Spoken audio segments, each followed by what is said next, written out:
Welcome back to M Hood Fishing, everybody. I'm going to do a quick session here for red ears. This is the afternoon of New Year's Eve.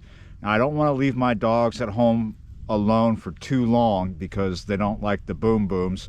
It's not too boom boom booey right now, right? But it will be soon. So we're going to check it out. We've got about maybe almost 2 hours before we lose the light. I believe someone else has been here. There's something over there too. And over here behind the grass, somewhere on the other side, is someone fishing from a kayak. And wouldn't you know it, the kayaker is a subscriber. So, a lot of you are probably wondering about my cats from the last video. Yes, they eventually showed up unharmed. They must have just went to their hidey holes and stayed there all night, because it did get down to like 36 or colder that night, and it was pretty chilly when that rude dog came through and chased them off their bowls. Whoa, there it went. As you could probably guess, I do want to get to the jigs at some point, but I don't see a point really in fishing the jig under the cork right now. However, let me get down here and get this before I lose it through these rocks. Oh, it keeps wanting to go deeper, but I caught it. Yeah, so when I do get to the jigs, I'll use those. But however, for the moment, down in here, look at my knee. Now look at my worms. We're going to do this on a drop shot and under the cork. It's not as windy as it was last time, but periodically some wind has been coming through here. I think we will be able to do the cork just fine. However, this will probably produce fish as well. Don't want to put a whole worm on there. I'm trying to do stuff one-handed. Usually if I have more fingernails, it's easier, but I do not today. All right, size 6 Aberdeen, a little bit of lead there. Not too far from the lead. That's essential. If you're too far, it doesn't work as well. You got to be just up off the bottom. That's about 5 inches, that lead below the hook. Need something wiggling there to attract the big ones. And we're gonna hold this for some of this, but then, whoa, not too far out, just about right there. So yeah, I was trying to tell you something and I had to get something untangled. So for the most part, I will hold this, but I also have something set up here that I want to talk about. This is kind of something I learned from the carp world. I have a bank stick right there. In the carp world, you would have another bank stick back here to hold this rod parallel to where you're fishing instead of having it up at an angle. But you know, I'm sitting on concrete and there's wire sticking out, so we're using that. It's a comfortable thing to do, you know, because you just reach down. It's that rod where the reel is right here, right? But that's not the only reason why I choose to do this. This keeps my rod tip much lower because that wind is coming around the corner here and there. And if my rod tip was way up in the air, it would get in the way of stuff and the wind would hit it more than it's going to hit it right now. Under the cork is the same hook, size 6 Aberdeen, but I don't have any split shot on the line. It's just a weighted float, doing the same thing. Want some hanging off, about something like that. And we're about 1.5 feet under that cork, and we will just swing this out, not too far out. Right here in front of me, that's a rabbit. It's a dang shame, because that appears to be a whole rabbit.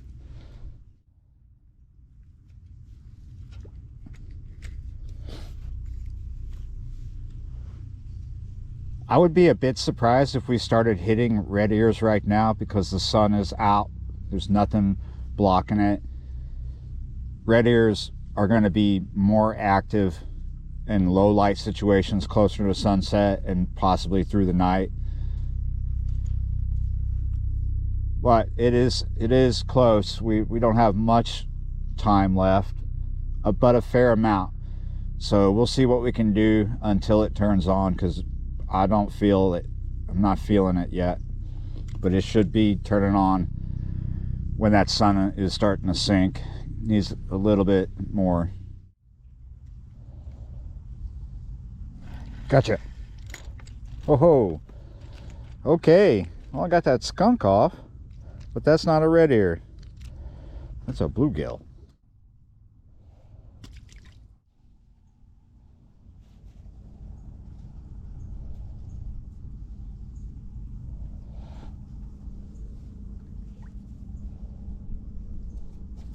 Gotcha. All right, so right here, just a few feet in front of me off the rocks, the bluegill have turned on because that's the second one. So there is that. If we don't get red ears, we're at least going to have a bit of fun here.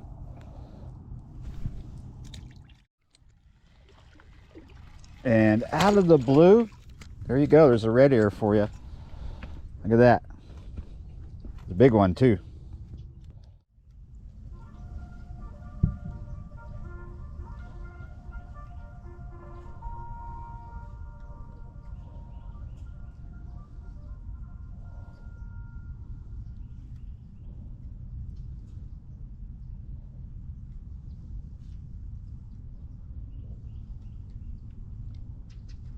There we go.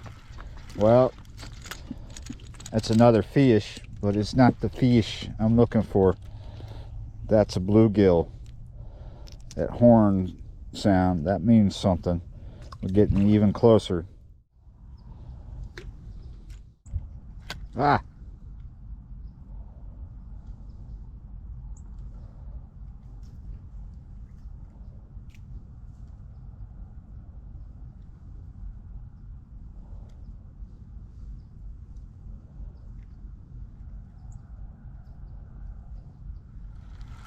There we go. Yeah, all these fish are turning on right now as we're getting close to me needing to get out of here. Stay a little longer. I'm sure my dogs will forgive me, but I can't push it too far.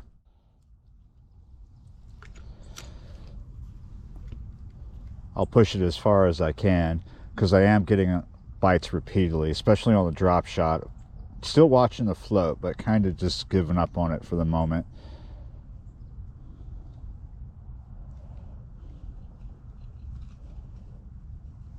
Getting a lot of bites right here. Oh, no.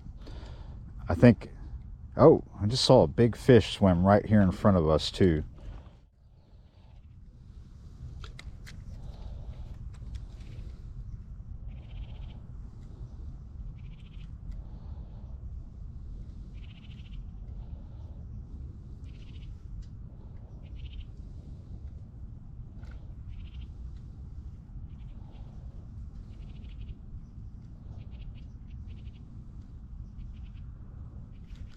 Gotcha. Oh, yes. Whoa. Oh, ho, ho. Look at that. Is that even bigger than the first one? Yes. This is looking good.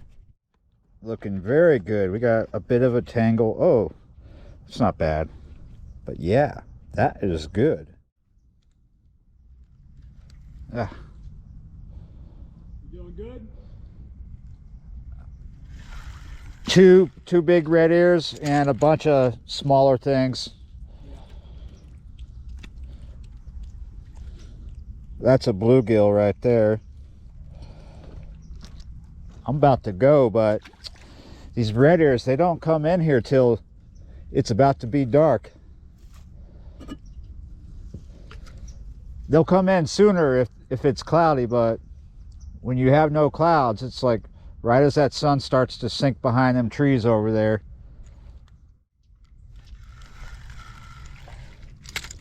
Okay, that's a red ear right there.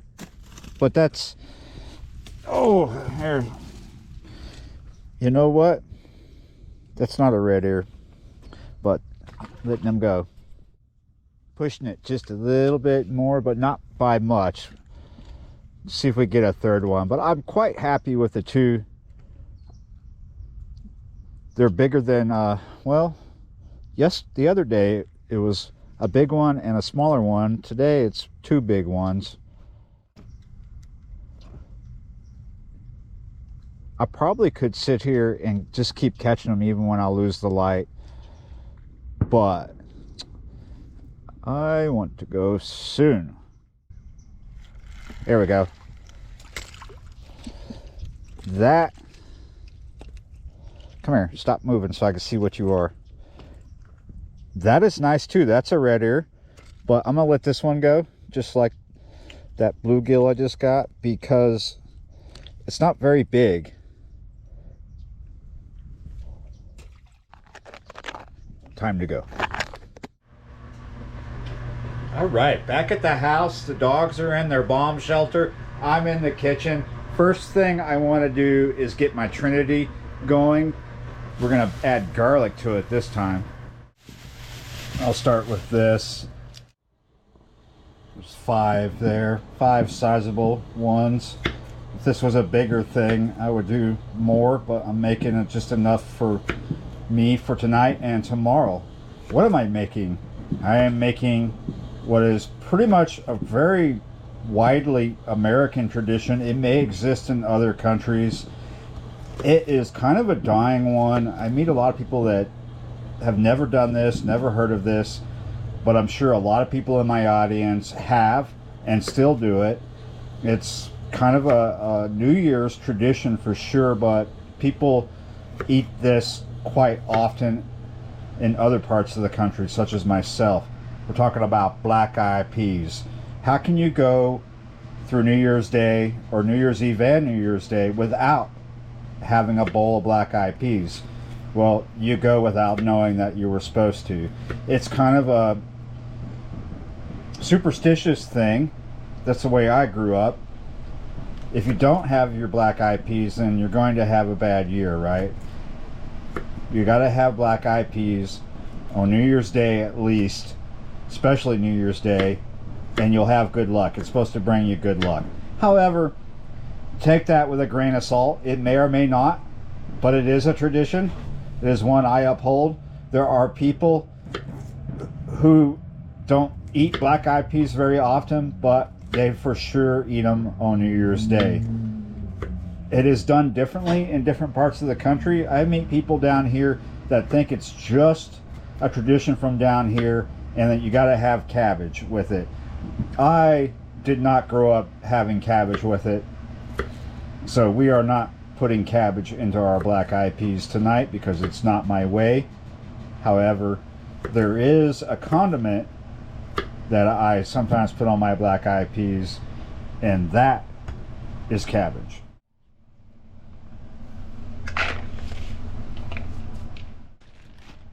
Here's that condiment. Aunt Nellie's sweet and sour red cabbage. I love this. I use it like chutney on my curries and different things. I also like to put this on cottage cheese with salt and pepper. Now we're going to do green onion. I don't know, maybe, yeah, let's do 4 of these. Get them lined up a little bit. Well, I don't want to. There we go. So right now, the store closest to me, yesterday they did not have a big old thing of cabbage, but today they do, and people were buying them like crazy. Big, huge green cabbage. However, in other parts of the country, they may put green beans of some sort in with their black-eyed peas. I've had it that way. People put a lot of bacon in there. I am not putting bacon in there. Looking good so far. A lot of my cooking starts out this way. Not everything I make has a Trinity in it, but a lot of things I make, right? There are people who, oh, let's rinse these real quick. Nice and clean now. So there are people who really like Trinity and the flavor it brings to the food, but they don't like all this chopping, right? So down here, and in a lot of other parts of the country, you'll see it too, but down here you might see it marketed as Trinity. and it'll be fresh or frozen. It's basically just cut up already for you. It's in a tub or it's in a bag. So in other parts of the country it's going to be called seasoning. There are also people who don't even go that far, right? They want something even easier. I'll show you. They'll buy something like this. This was given to me as a gift from Ray from Rigged PFA. I'm not sure how I feel about it. In my opinion, it's not the same as the actual ingredients, though it does have an interesting flavor. It's not bad. It's just not that.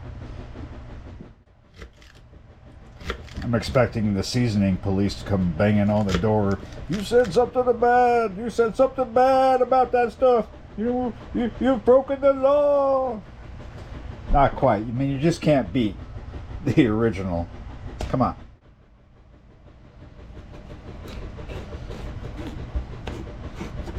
Wish there was a huge garden plot full of free bell peppers. These are getting expensive. $1.20 something for one of these. And yes, I know they're out of season down here. However, they could exist in a greenhouse down here right now under proper conditions. Not out of the question. So I'm going to cut up this whole bell pepper. Alright, there's my trinity. Heavy on the bell pepper this time, but that's going to have a lot of good flavor in it. I'm going to get this trinity kind of mixed up. Sometimes I skip this. It's not bad to do this. Mix it up before you put it in the pan, even though you're going to mix it up when you get it in the pan.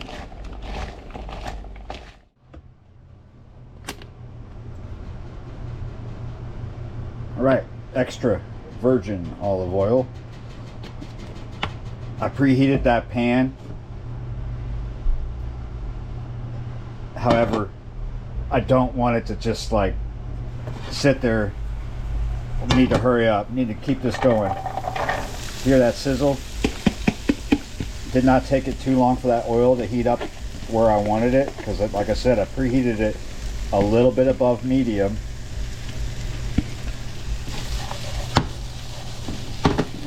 Now what I want to do is grab the lid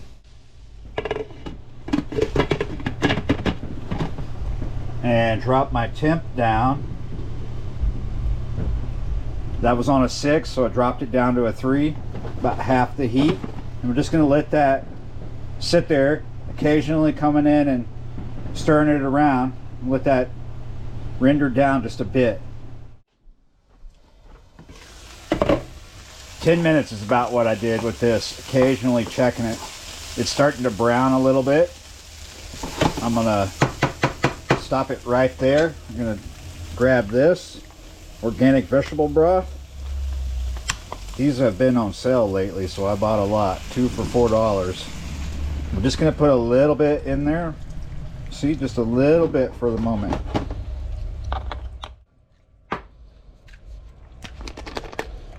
Bay leaves. Do 1. Oh, I was going to put 2. And when I thought I was putting 1, it was actually 3, which is fine. Black pepper to taste. You know what mine is.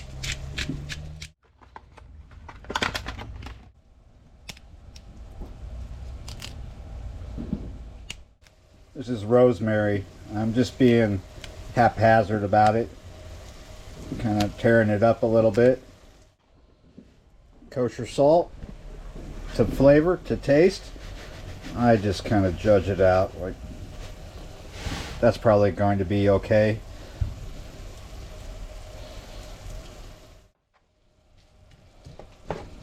Get that all mixed up. Okay, now I want to bring my heat back up. We want to get a rapid boil.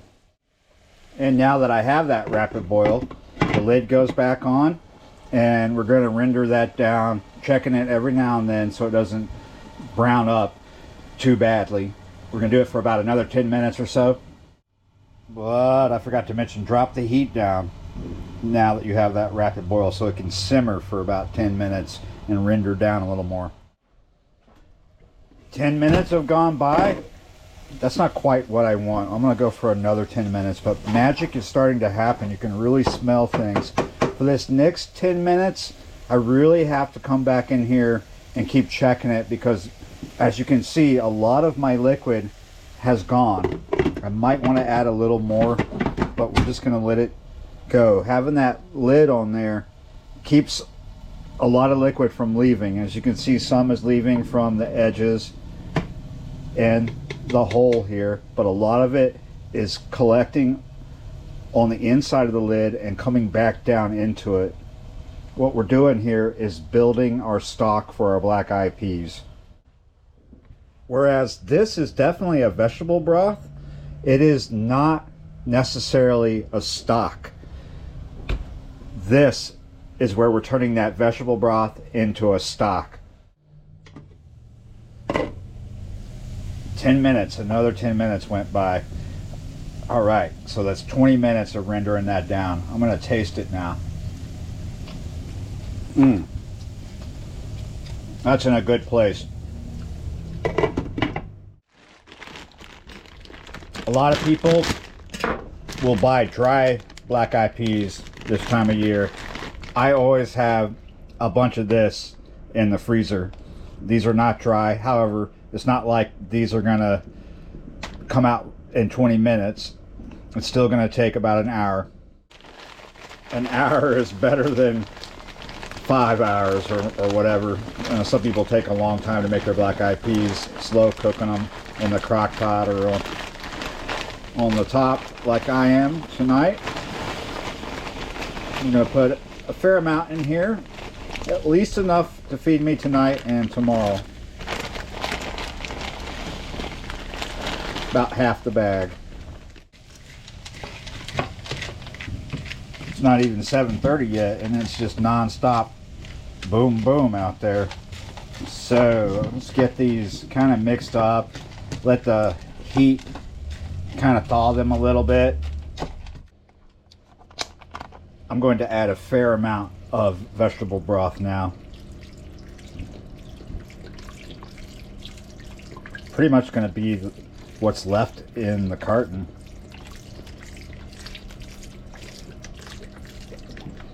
Not too much, there's a little bit left. I don't want this to be like black eyed peas soup. But as things go, like I said, it's going to take an hour. You want them to be all immersed in the liquid, and if you feel at some point while they're cooking that you're running out, you can always add more, but be sure to stir it in. What we want to do now is get this back up to a rapid boil. That means we're going to take the heat back up.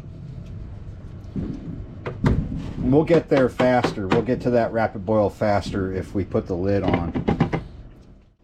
Because these black eyed peas were frozen, it took a while to get to that rapid boil, but we're there now. So now we need to drop that heat down. I'm going to go to about a 3, and now we start that clock. It's going to take about an hour.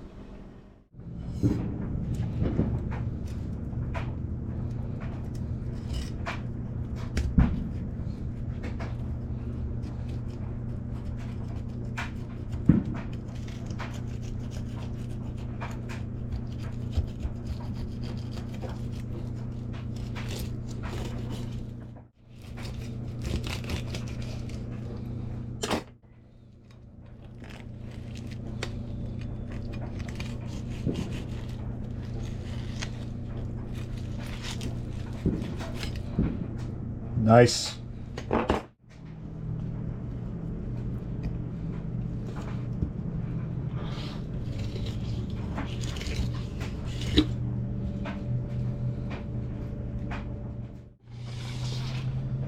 We are doing the same thing as last time.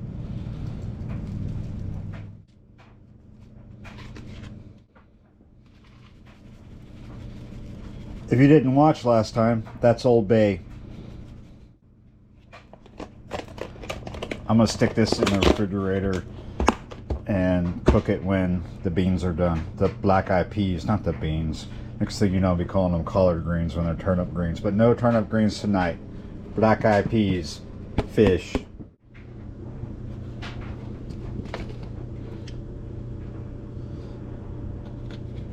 I've already got this heated up to a medium heat. Shouldn't take that oil long to heat up. I think it's already there actually. Here we go. Maybe it was 20 minutes or more.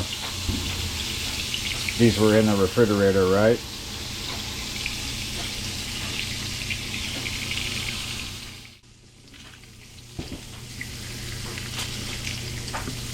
Never takes these fillets long. They're not very big ones. They were big red ears. There's probably bigger red ears there, and we will keep trying to get them. We just want this to go white. We still got that heat on a medium. Could knock it back a little bit, but it's fine for the moment.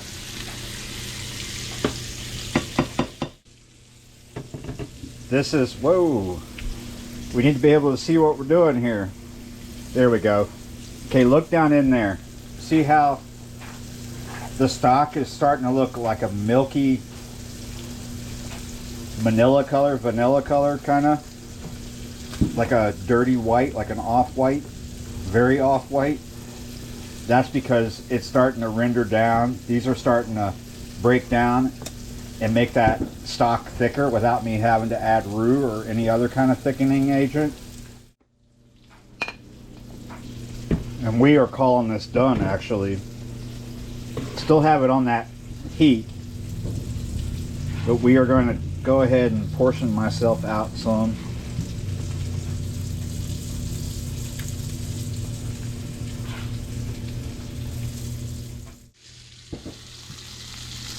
The fish is looking good too.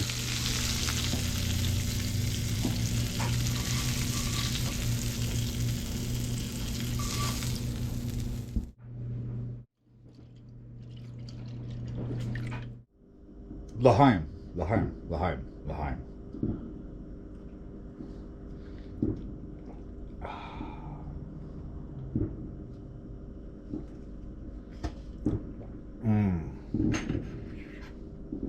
May it be a good year. Yeah, you're right. You got to start it off right. How about just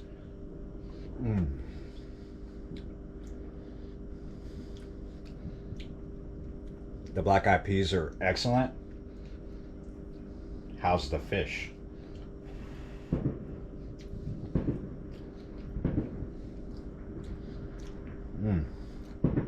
The fish is all right.